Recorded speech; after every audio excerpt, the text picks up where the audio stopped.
Hello everyone, my name is Bhavna and I'm a psychologist at Faith Hospital, Chandigarh. So today we are going to talk about dissociative disorder. Dissociative disorder को बहुत ज़्यादा हमें misunderstood किया जाता है, तो इसलिए आज हम डिसोसिएटिव डिसऑर्डर के बारे में समझेंगे कि ये होता क्या है. तो dissociative disorder is mainly about individuals sense of identity and reality. So when we talk about dissociative disorder, we think that what it is about. So dissociative disorder, it involves a dissociation between thoughts, identity, consciousness and memory. तो इसका मतलब क्या हुआ? तो dissociative disorder वो है जब हमारा डिसकनेक्शन हो जाता है आइडेंटिटी से, हमारी अपनी आइडेंटिटी से या हमारे थॉट से, हमारी कॉन्शियसनेस से. तो इसको हम डिसोसिएटिव डिसऑर्डर बोलते हैं.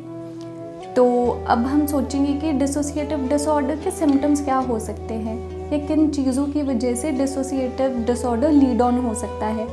तो पहले तो हमारा जो पहला सिम्टम इस चीज़ को रिकग्नाइज करने का हो सकता है इमोशनल नमनेस.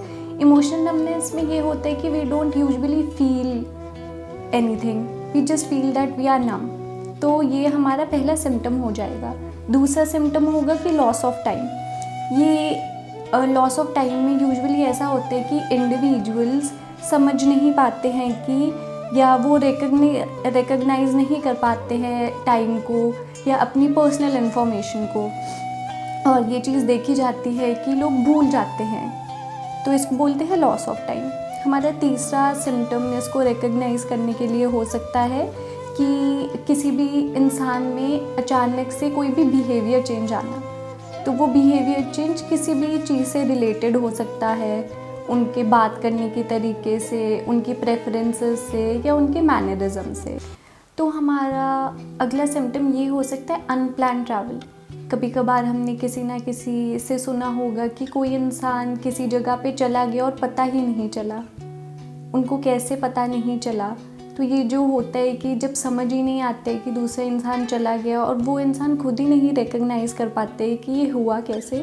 तो ये भी एक बहुत बड़ा सिम्टम होता है हमें रिकग्नाइज़ करने के लिए कि डिसोसिएटिव डिसऑर्डर उस इंसान को हो सकता है. हमारा लास्ट सिम्टम ये हो सकता है कि एक ट्रांस लाइक सिचुएशन में है कि कभी कभार लोग बोलते हैं कि हम उस स्टेट में जो ट्रांस वाली स्टेट होती है, तो वो स्टेट भी डिसोसिएटिव डिसऑर्डर को ही डिपिक्ट करता है. तो उसके बाद हम ये पढ़ेंगे कि हमारे कॉजेज़ क्या हो सकते हैं डिसोसिएटिव डिसऑर्डर के. तो डिसोसिएटिव डिसऑर्डर के कॉजेज़ हमारे बहुत रेंजेस में हो सकते हैं. पर्सनल हो सकते हैं, सोशल हो सकते हैं, जेनेटिकली हो सकते हैं. तो हम ये भी देख सकते हैं कि जो चाइल्डहुड ट्रॉमा होता है, जब किसी भी बच्चे के फॉर्मेटिव स्टेजेस में उन्होंने कोई ट्रॉमा देखा होता है या उन्होंने उन स्टेजेस में निगलेक्ट देखा होता है, तो इस वजह से भी वो डिसोसिएटिव डिसऑर्डर को लीड ऑन कर सकता है. तो चाइल्डहुड ट्रॉमा और निगलेक्ट एक बहुत बड़ा कॉज है डिसोसिएटिव डिसऑर्डर के लिए. तो हमारा अगला कॉज ये हो सकता है कि जब प्रोलॉन्ग स्ट्रेस हो. प्रोलॉन्ग स्ट्रेस किसी भी चीज़ से रिलेटेड हो सकता है कि जस्ट सपोज़ जब आर्मी मैन्स होते हैं वो इतने टाइम के लिए एक वॉर लाइक सिचुएशन में होते हैं, तो उस वॉर लाइक सिचुएशन से भी उनको डिसोसिएशन क्रिएट हो सकता है या लीड ऑन हो सकता है. और जब हमारी बहुत ही ज़्यादा इमोशनल स्टेट डिस्टर्ब्ड होती है, तो वो डिस्टर्बेंस भी हमारी डिसोसिएशन को कॉज करती है. तो हमारा नेक्स्ट होता है कि जब बहुत ही ज़्यादा ओवरवेलमिंग सी सिचुएशंस आती है या इमोशंस आती है which we are not able to deal और हैंडल, तो जब वो स्टेट होता है उसमें भी डिसोसिएशन को कॉज करने का प्री डिस्पोजिशन हो सकती है उस टाइम पे. फिर मेडिकल ट्रॉमा. मेडिकल ट्रॉमा में कोई भी मेडिकल इलनेस हो या किसी भी एक इंसान का एक्सीडेंट हुआ हो या ऐसी कोई इलनेस हुई हो जो उस चीज़ को ट्रिगर करती है, तो वो भी डिसोसिएशन कॉज करती है. तो उसके बाद होते हैं कि साइकोलॉजिकल फैक्टर्स. तो जो हमारा कोपिंग मैकेनिज़्म होता है, जब इंसान को किसी भी एक हेल्दी कोपिंग मैकेनिज़्म होगा और एक अनहेल्दी होगा, तो कभी कभार जो इंडिविजुअल होते हैं they tend to go for dissociation as a defense mechanism. उसके बाद जेनेटिकली भी इट इज़ कॉज्ड. तो वी कैन सी दैट कि बहुत सारी प्री डिस्पोजिशंस हमें हमारी हेरिडिटी में ही मिल जाती है, हमारे जेनेटिक्स में ही मिल जाती है। तो डिसोसिएशन हमारी जेनेटिकली भी कॉज्ड होती हैं। तो अटैचमेंट इश्यूज़ होते हैं। तो जैसे हमने पहले डिस्कस किया था कि फॉर्मेटिव स्टेजेस में अगर निगलेक्ट हो तो उसकी वजह से भी होता है। तो वैसे ही सेम होता है कि जब अटैचमेंट इश्यूज़ होने लगते हैं तो it can also cause for dissociation. Neurobiological, which is again a biological cause, so it could be just related to changes in the brain function. तो जब हमारे ब्रेन फंक्शन में चेंजेस आने लगेंगे तो डिसोसिएशन कॉज होती है। तो last is the social cultural factor. तो as we being the social creatures, तो हमारी society does influence and impact a lot of things in our life.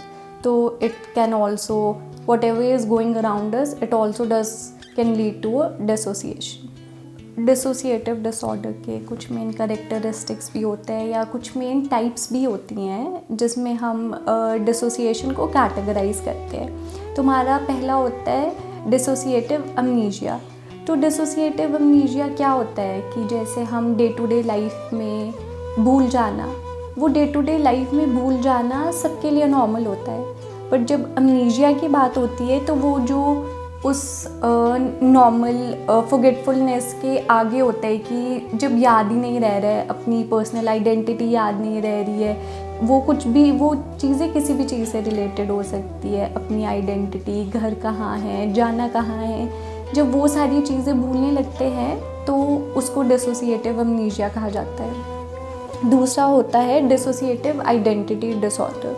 Dissociative identity disorder में ये होता है कि जो हमारी अपनी पहले इतने टाइम की पर्सनालिटीज़ रही हों या बिहेवियर्स रहे हों, उनमें एकदम से शिफ्ट आता है, और वो एकदम से जो शिफ्ट होता है वो एकदम ऑपोजिट होता है जो हमारी पहले वाली पर्सनालिटी थी। तो उसको बोलते हैं dissociative identity disorder when there is a huge difference between the identities we used to have before and then after. हमारा जो तीसरा डिसोसिएटिव डिसऑर्डर का टाइप है वो है डीपर्सनलाइजेशन। डीपर्सनलाइजेशन में ये होता है कि they are not able to relate themselves with the environment और they think that it seems to be unreal to them. तो third one is about depersonalization when they are not just able to feel the connect with themselves और with the surrounding। तो जब हम dissociative disorder की बात करते हैं तो उसका ट्रीटमेंट कैसे हो सकता है। डिसोसिएटिव डिसऑर्डर का treatment is highly recommended because it could lead to any other causes to in their life, in their personal life और in their social life which can pose an hindrance to them. तो हम इस चीज़ के लिए सबसे पहले हमारी implication यही होगी कि फार्माकोलॉजिकल मैनेजमेंट हो, कि मेडिकेशन स्टार्ट हो जाए जिससे वो फेज़ आने शुरू होते हैं वो थोड़े बहुत रिड्यूस होना शुरू हो।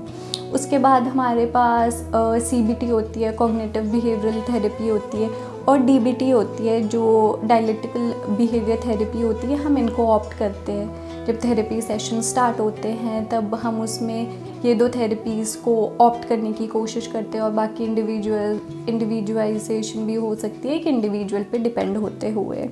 तो हम इनके थ्रू हम एक इंसान को जो वो कनेक्ट नहीं फील कर रहे होते थे अपनी फीलिंग्स के साथ, थॉट्स के साथ, अपनी आइडेंटिटी के साथ, तो वो जो गैप आ जाता है हम उस गैप को कवर अप करने की कोशिश करते हैं। So it is all about the dissociative disorders which we could even hear from someone else in our known, and now when we know that what are the causes or what are the symptoms, then probably it will help us more to recognize even when we see in our environment. So thank you.